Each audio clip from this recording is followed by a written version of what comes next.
Demak, shar o'ynatgan holatda ishlashlaringiz kerak. Shar o'zi qimirlamay qolmasin. Shar yerga tushib ketsa, chiqib ketasiz o'yindan. Shuning uchun ehtiyot bo'l.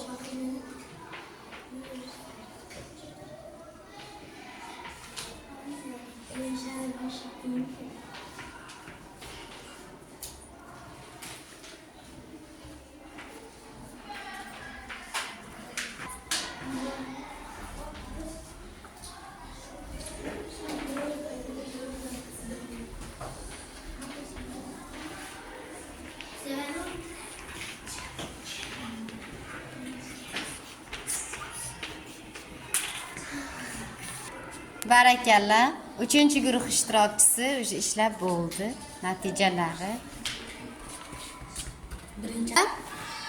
Demak, 1 va 2-guruh ishtirokchilari vaqt ketdi.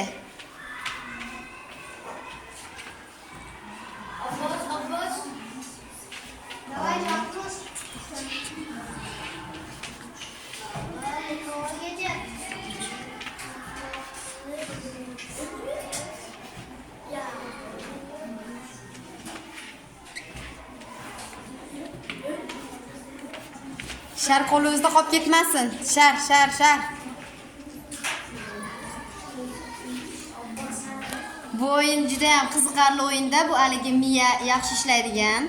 Miya ham ishlash kerak, qo'l ham ishlash kerak. Bu vaqtda bir vaqtda ishlash qiyin. Hamma ham bunday qilib misol ishlay olmaydi.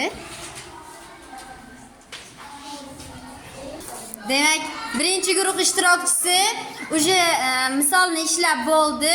Bunga qarsak chalib qo'yamiz.